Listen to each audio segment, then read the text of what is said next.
The Legend of Zelda series has you using many different items throughout all of its games, but every hero needs a signature weapon or move, and of course, it has to be pretty cool to fit with the whole, well, hero trope. Now, I'm a huge fan of swords. I've played with swords all the way up to my adult years, which is why Link using swords always resonated with me, not to mention him being left-handed for quite a long time. Link being the brave hero who solves difficult puzzles, slays dragons, and plays fantasy tennis on Tuesday is coupled with his signature blade, the Master Sword. There are plenty of other swords that Link has used throughout the series, and I want to discuss some of the most iconic swords in all of Zelda, from their designs to the raw power you feel after acquiring one of these legendary blades. What's up guys, Tactics here with another video for you. Let's not waste any more time and dive right in. Now, obviously not all swords are created equal, so I'll sort of be ranking them from the weakest to the strongest sword.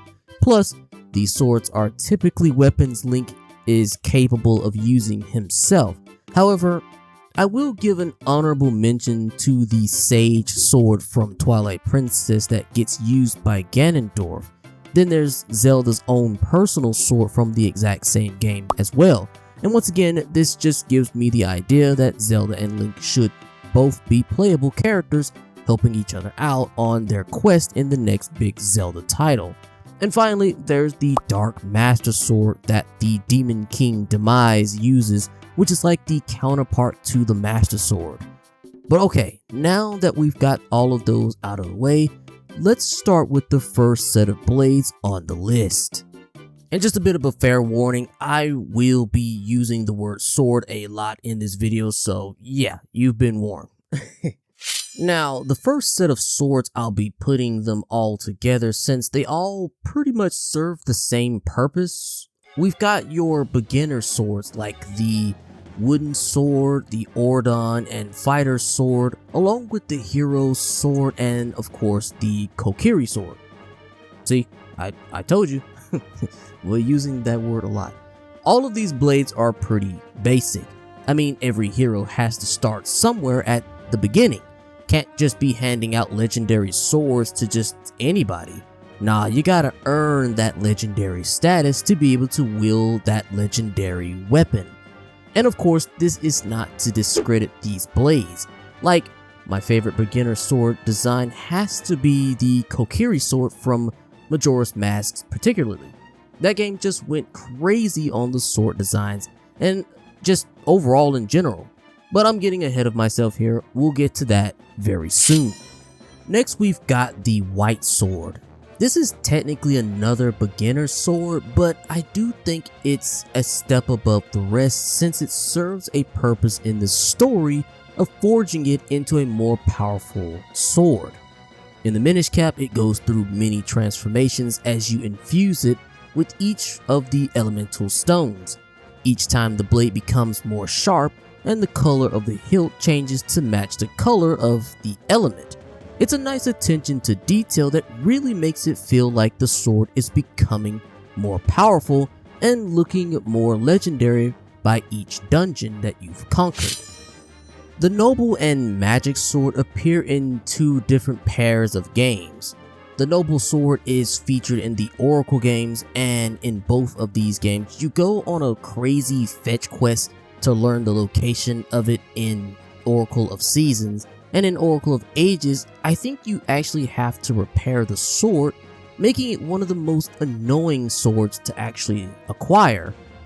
Now, I do think there is another upgraded sword you get in Oracle of Ages, but I sort of forgot how you get it.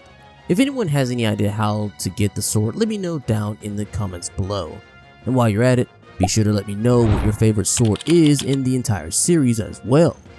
But anyway, the Magic Sword is the standard default sword in the very first games. As the first games in the series being Zelda 1 and Zelda 2, the Magic Sword gave birth to the Sword Beam, which we all know and love now.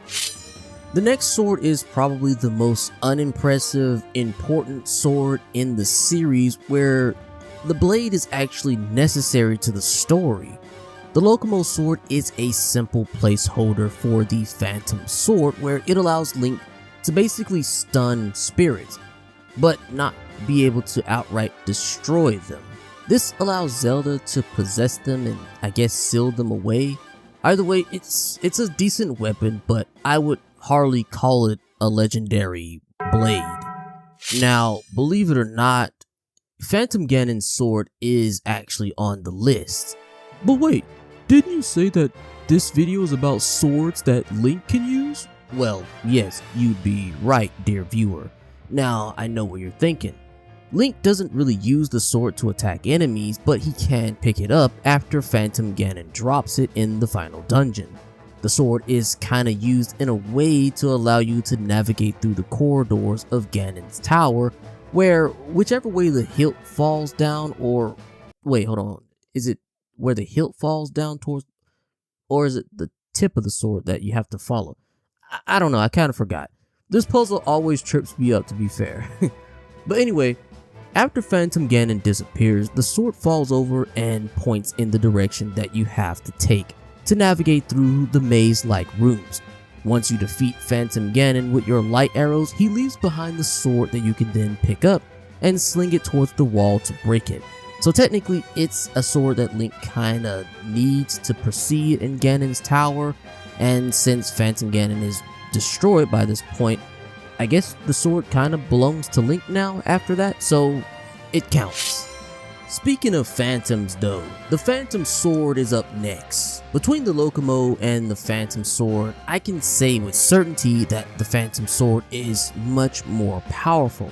Having the ability to actually destroy phantoms and even defeating another demon like Malladus puts it high enough on my list. Its design sorta resembles the Picori sword if the sword wasn't broken during the event in the Minish Cap. Overall, I don't really have much to really say about this sword other than the fact that I do like it more over the Locomo sword. Plus, the Phantom sword just sounds way cooler. Once again, Majora's Mask has some of the most fantastic designed parts throughout the entire game. From the excellent dungeon designs to the amazing side quests, and now even having some incredible sword designs. Almost everything about this game is just peak Zelda.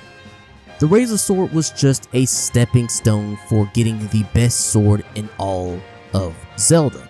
Even though this sword could break, its design was still top notch and once again served a greater purpose for forging the greatest sword in the entire series. And this video, as nice as it is just a stepping stone for greater videos in the foreseeable future. So if you're enjoying it so far, be sure to smash that like button for your boy and subscribe if you haven't already for more Zelda content. We are well on our way to 1,000 subs, so I'd like for you guys to be a part of that journey for the channel. Thanks again, guys. Alright, enough of all that. Let's get back to the video. Next on the list, we've got the Goddess Sword. At the beginning of Skyward Sword, Link grabs a training sword from the sword instructor on Skyloft. He uses the blade to rescue his favorite bird, but it's not long after that before you meet Fi, the spirit of the Goddess Sword. So my reason for not really including the training sword in this list from Skyward Sword is because Fi quickly shuts that down. She instructs Link to toss that dusty ass sword away and pull her from the pedestal, letting him know that he don't need any other blade but her. Now, any good fan of the series would know that Fi and the Goddess Sword is essentially the Master Sword before it was called the Master Sword, meaning it's the only time in the series that a weapon actually talks to Link at all, I believe. Link's weapon literally becomes his best friend in this game, and it's actually quite heartbreaking when you have to say your farewells to her at the end of the story. Though she will never be able to speak to us again, Fi will always still be with us in our heart. If you thought talking to your weapon was an interesting concept, well, how about talking with 3 alter egos of yourself using the 4 sword? Probably the most interesting ability to give to a legendary weapon. If one man is not enough for the job, being able to maybe lift a boulder or something because you just don't have enough strength, well, 4 men should be able to pick up that heavy object no problem. Not to mention being able to multitask and just, I guess, having friends to talk to in general. Again, this is one of the most unique legendary weapons that really makes the Minish Cap and 4 Swords Adventures really stand out. A Link to the Past is one of the few games that has you upgrading the Master Sword several times. The first upgrade comes in the form of the Tempered Sword. After saving one of the dwarves and escorting him back to his house to reunite with his twin, they agree to help you by tempering the blade.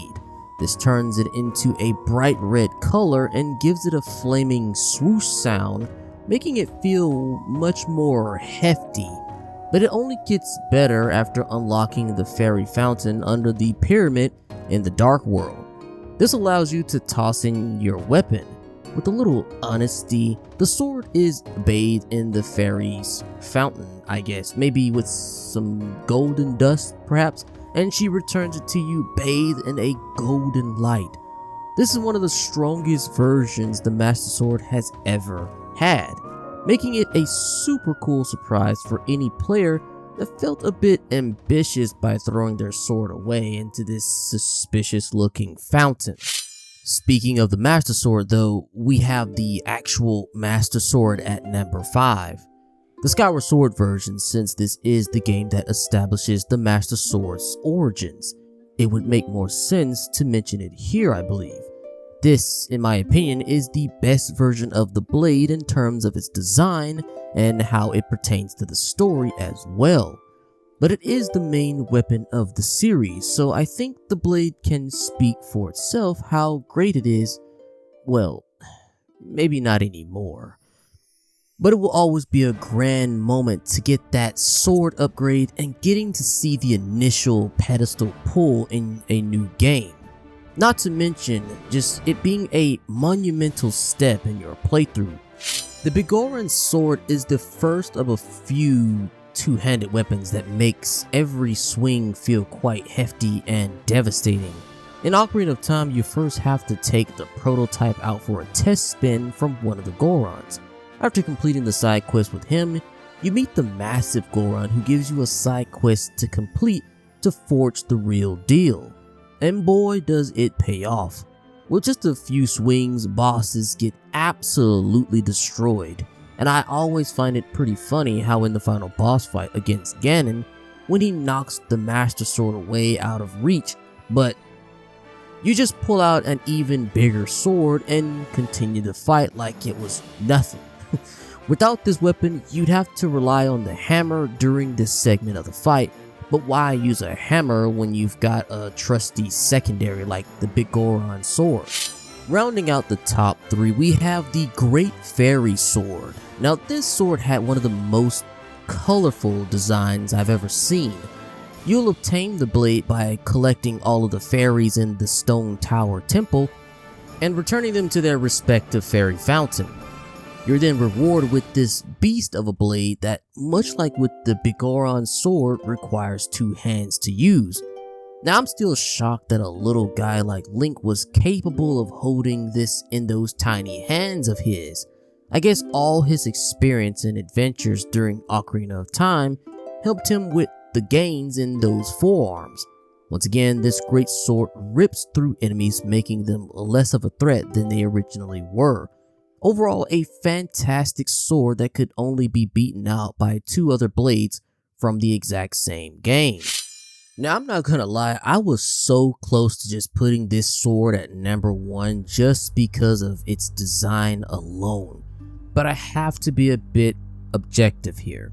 The Gilded Sword is the coolest designed sword in the entire series, if we don't count the last sword on the list. Much like with the golden sword from A Link to the Past, you use some golden dust or something, probably came from a fairy, to sprinkle onto the sword to give it that golden shine. This blade may not have a spirit living inside of it, but it still gives off that legendary look for sure. Not to mention the raw power behind it. If you're not a fan of using two-handed weapons like the Great Fairy Sword where you're not able to use your shield, well, fear not, because this sword is just better to use in general anyways. Plus, I think the damage output of the two blades are pretty close together enough, at least I think it is. Either way, what I wouldn't give to have a sword like this made for me IRL. The best sword to no one's surprise is the Fierce Deity's Double Helix Blade. This thing absolutely goes hard. After trading in all the masks in Majora's Mask, you're giving the Fierce Deity's Mask, which is without a doubt the strongest item in Zelda. Link literally becomes a god and is equipped with a blade that can completely melt bosses. Like, you don't even have to try or even move from a single spot because the godlike powers of the blade shoots out sword beams that do massive damage and even stuns the enemies. Link tears through Majora and any other boss since you can't use this outside of boss battles, but the bosses just explode from being near this man's aura. Hands down the best blade and the best reward in any Zelda game, just so that the Fierce Deity Link can deliver an unholy ass whooping on Majora. Alright, there you have it guys. I hope you enjoyed the video, and if so, be sure to smash that like button for your boy and subscribe to the channel if you haven't already for more Zelda month and other RPG related content. I've got one more very special video for Zelda month for you guys before Thanksgiving comes around. So I hope you all tune in for that if you guys aren't tired of me talking about Zelda stuff by now. Check out this video right here where I rank every single 3D Legend of Zelda dungeon from worst to best if you haven't seen it. Either way, I appreciate you guys all the same, and with that, I'll catch you in the next one. Peace.